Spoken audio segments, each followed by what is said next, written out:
Pour comprendre le pilier juste à temps, il me paraît nécessaire de vous présenter brièvement la gestion de production qu'utilisait Ford, appelé aussi le flux poussé. Ce flux poussé est utilisé en industrie avec le logiciel SAP.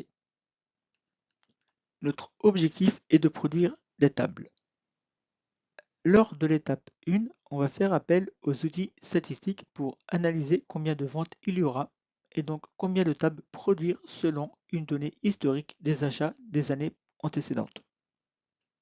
À l'étape numéro 2, on va faire appel à la méthode qui est le plan industriel et commercial. Nous intervenons au niveau stratégique. Pour faire simple, on va estimer qu'on va vendre 50 pièces au mois de janvier et 45 pièces au mois de février. Autrement dit, nous planifions au mois. Ensuite, on va planifier à la semaine à l'étape 3 avec l'outil plan de directeur de production où on intervient au niveau tactique. Nous planifierons à la semaine et pour la semaine 1, nous ferons 25 pièces, c'est-à-dire 25 tables, et la semaine 2, nous ferons encore 25 tables. Nous planifierons seulement 2 semaines pour le mois de janvier. Ensuite, nous allons faire appel au calcul besoin net, c'est-à-dire qu'on va réaliser une nomenclature de la table pour estimer la production des sous-composants. Ça nous permettra de savoir aussi est-ce qu'il faut faire appel aussi aux fournisseurs pour acheter les matières premières. Et donc par exemple pour la table, s'il nous faut 50 tables, eh bien pour chaque table il nous faudra 4 pieds de table, autrement dit 400 pour 50. Donc 200 pieds de table pour 50 et 4 vis pour fixer une pied de table, autrement dit il faudra 800 vis et 50 hauts de table pour 50 tables. Ensuite, nous planifiерons la production. Nous allons planifier les 50 tables pour les équipements de production. Si nous en avons deux, eh bien ça sera plus simple, ça sera plus rapide aussi, ça sera 25 tables pour chaque machine. À la suite de cela, nous allons produire en vrai et ça ira chez le client. Ce qu'il faut retenir, si vous fabriquez une voiture, imaginez le nombre de sous-composants qu'il faut définir, donc l'importance pour Ford d'avoir standardisé les pièces. Car si pour une table, c'est très simple, et bien pour une voiture, il y a énormément de sous-composants pour imaginer pour un moteur. Aussi, comme c'est une estimation, on va sûrement produire plus et le stock coûte très cher à garder dans une entreprise car il faut le valoriser et un stock qui reste dans l'usine, c'est problématique car il n'est pas encore acheté et donc c'est du manque à gagner pour l'entreprise. Enfin, le flux poussé est utilisé dans les entreprises bureaucratiques, dans les grandes structures, donc c'est bien quand c'est très stable, mais imaginez un aléa qui se produit, comme le manque de matières premières, alors l'usine sera en crise. Voilà ce que c'est le flux poussé. Maintenant, je vais vous présenter le flux tiré qu'a mis en place Toyota et qui a donné naissance au pilier juste à temps. Maintenant, je vais vous présenter le flux tiré qu'a mis en place Toyota et qui a donné naissance au pilier juste à temps. Voici la philosophie qui est derrière le pilier juste à temps. Alors, nous allons analyser le système du flux tiré qu'a mis en place Toyota et vous comprendrez automatiquement ce que signifie juste à temps. Pour ce faire, un client a envie d'acheter un véhicule et se rend chez un concessionnaire de Toyota. Il rencontre un commercial et va exprimer un besoin. Il veut un modèle Toyota avec une option particulière. Alors le commercial va créer un bon de commande et il va le demander à la distribution si le véhicule avec l'option est disponible. La distribution va lui dire non. Alors, on va créer une carte Kanban qui signifie que le poste en amont ne produira quand seulement le poste en aval a besoin. Dans notre cas, la distribution a fait une demande via une carte Kanban pour déclencher la production ou l'assemblage. Dans notre cas, c'est l'assemblage. Alors, l'assemblage va lui dire nous avons la voiture, mais sans option. Alors, encore une fois, l'assemblage va demander via une nouvelle carte Kanban de fabriquer l'option. Alors la production va dire c'est possible, mais il nous manque la matière première. Alors la production va réaliser une commande chez leur fournisseur. Et le fournisseur va leur amener la matière première. La production va fabriquer l'option qui va remettre à l'assemblage. L'assemblage va insérer l'option dans le véhicule déjà disponible et va remettre la voiture à la distribution. La distribution va livrer le véhicule soit chez le client ou directement chez le concessionnaire. Ce qu'il faut retenir, à la différence du flux poussé, c'est le client qui déclenche la production. Autrement dit, c'est le client qui fait fonctionner l'usine. Deuxièmement, on produit à la demande. Alors, il faut à tout prix que les fournisseurs soient réactifs. Autrement dit, toutes les parties prenantes. Sinon, le client n'aura pas son véhicule à temps. Et là, je pense que vous avez compris c'est quoi le terme juste à temps.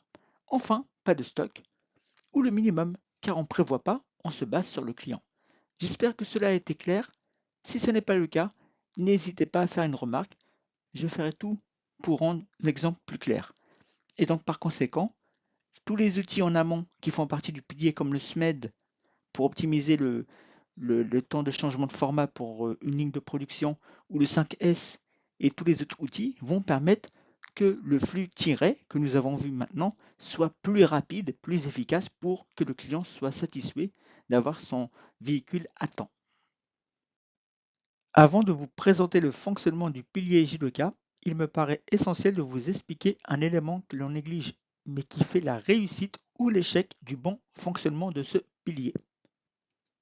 Russ était vice-président de Toyota dans une division aux États-Unis.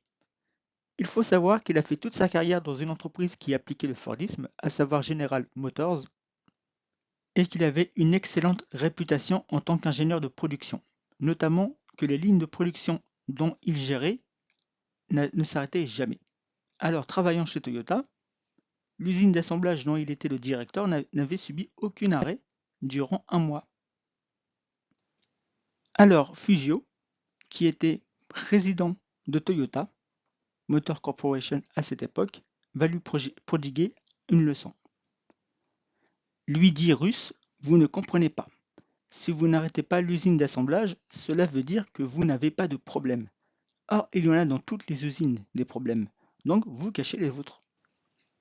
Autrement dit, le JDK nous enseigne que c'est pas seulement d'être performant, mais d'instaurer une culture qualité. Souvenez-vous, je vous avais dit lors de la partie qui est l'école de management que chez Toyota, le centre opérationnel, c'est-à-dire l'opérateur, a la responsabilité d'arrêter la ligne de production quand il observe une anomalie. En argument de renfort, vous avez un ancien vice-président de Toyota, à savoir Alex Warren, et qui nous dit « Nous leur confions ainsi la responsabilité de la qualité, ils se sentent impliqués, ils ont le pouvoir d'agir, ils savent qu'ils sont importants. » Je pense qu'à ce moment-là, ça vous fait penser à l'expérience d'Anthorn avec Elton Mayo.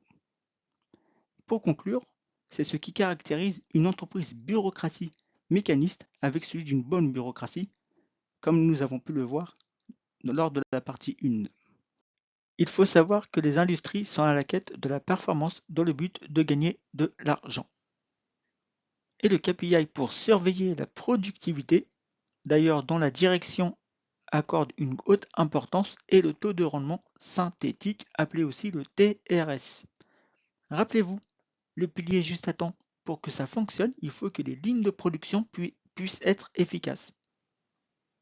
Dans le but de livrer rapidement et satisfaire le client. Il faut donc que la productivité soit élevée, autrement dit que le TRS soit élevé. Le TRS exprime l'efficacité d'une ligne de production ou d'un équipement de production. À titre d'information, voici comment on calcule le TRS. Il y a plusieurs manières de calculer un TRS, néanmoins sachez que c'est normé par l'AFNOR. Donc la première formule nous évoque que le TRS est égal au nombre de bonnes pièces divisé par la production théorique réalisable. Autrement dit, c'est le nombre de bonnes pièces fabriquées par la machine sur ce qu'elle est capable de faire en un temps donné. Pour ma part, je préfère cette formule. Je vais vous expliquer pourquoi. Car cette formule est représentative de la réalité. Autrement, le TRS est égal au taux de performance ou de productivité fois le taux de qualité fois le taux de disponibilité. Et justement, en industrie, pour que le TRS puisse être élevé, il faut que la qualité, la maintenance et la production travaillent côte à côte en synergie. C'est-à-dire que le qualiticien doit travailler avec la production, l'opérateur ou le coordinateur de production, qui lui doit travailler aussi avec la maintenance, et vice-versa. Car rappelez-vous, la formule dit taux de performance fois taux de qualité fois taux de disponibilité. Et pour la maintenance, le taux de disponibilité, c'est le taux d'utilisation de l'équipement de production sans panne. Pour le taux de performance ou le taux de productivité, c'est est-ce qu'elle est efficace ou pas l'équipement dont l'opérateur ou la production est garante. Et enfin, le taux de qualité, c'est le nombre d'anomalies, le taux de pièces non qualité. Donc ça, finalement, c'est régi par la qualité. Mais retenez une chose, ces trois corps de métier doivent travailler ensemble pour avoir un TRS élevé.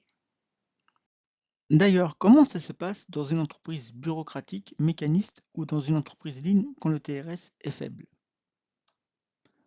Alors, la production va dire c'est de la faute de la maintenance, ils ne sont jamais à l'heure pour réparer la machine.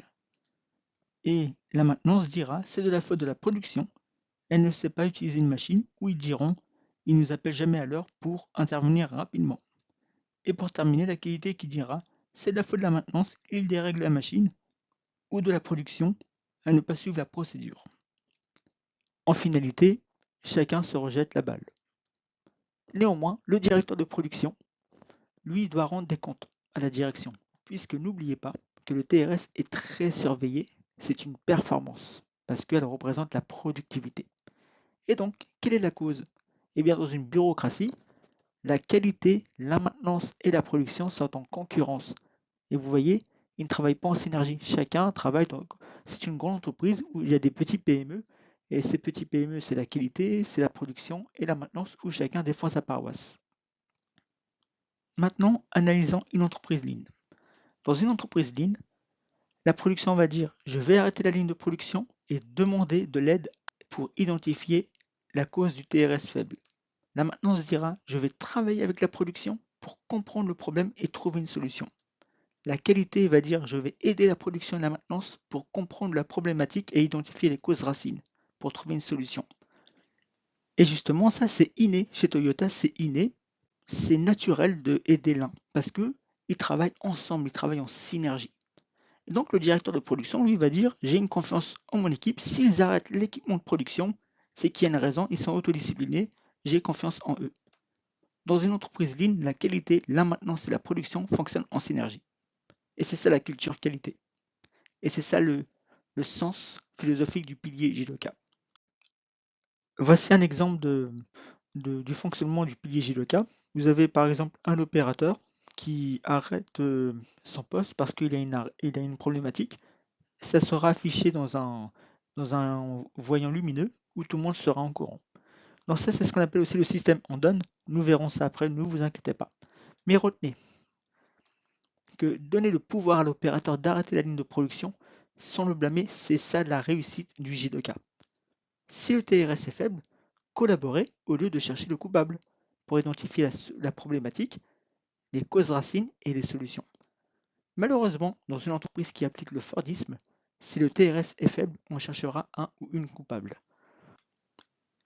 Ayant été opérateur de production, si par malheur le TRS était faible, alors nous étions convoqués par le chef d'équipe pour comprendre pourquoi l'équipement de production avait été arrêté. Et à plusieurs reprises, si cela continuait, il était fort probable que le contrat ait été rompu, parce que la performance est la priorité pour ces entreprises. On part du principe que vous êtes remplaçable si vous n'êtes pas efficace, eh bien malheureusement, on prendra une personne qui sera meilleure que vous. Rappelez-vous les principes de Taylor.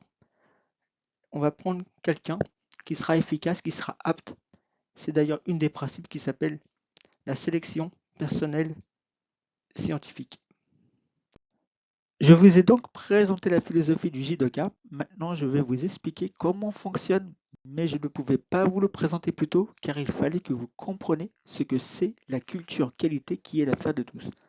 Alors souvenez-vous, Le fondateur de Toyota, qui était un inventeur, a réussi à automatiser l'arrêt d'un métier à tisser quand le fil se cassait. Mais l'arrêt automatique peut être à cause d'une panne ou d'une anomalie. Comment fonctionne donc le pilier J2K? À l'étape 1, quand la panne et l'anomalie apparaissent, si l'équipement le détecte automatiquement, alors l'équipement s'arrêtera automatiquement. C'est tout simple. Néanmoins, si c'est l'opérateur qui le détecte et pas l'équipement, alors il appuiera sur un bouton arrêt. Suivi de l'étape 2 qui affichera visuellement où la panne ou l'anomalie a eu lieu. C'est ce qu'on appelle l'outil on-on dans le Lean. Ce sont des voyants lumineux que l'on peut voir sur un équipement ou encore dans un téléviseur, dans une production, dans une usine de production. Des grands afficheurs qui affichent les KPI et également aussi les pannes ou les équipements qui sont à l'arrêt. Lors de l'étape 3, la qualité, la maintenance et la production, cette liste n'est pas exhaustive. Il peut y avoir d'autres parties prenantes vont identifier la problématique, les causes racines et mettre en œuvre des solutions correctives. Enfin, identifier des actions préventives pour éviter que le problème réapparaisse. Par exemple, cela peut être de mettre en place un système anti-erreur, appelé aussi Poka-Yoke. C'est un outil très utilisé dans le Lean et comme vous pouvez le voir sur l'image, c'est éliminer les problèmes qui peuvent être évités facilement. Retenez que c'est un outil parmi tant d'autres, car on peut aussi mettre en œuvre un chantier 5S ou autre chose que nous verrons après. Pour terminer, l'étape 3 est la clé de la réussite du pilier J2K, car c'est une culture qualité qui est l'affaire de tous. Si nous ne donnons pas le pouvoir à l'opérateur d'arrêter son poste, alors ce pilier n'aura aucune utilité et le TPS sera fragilisé.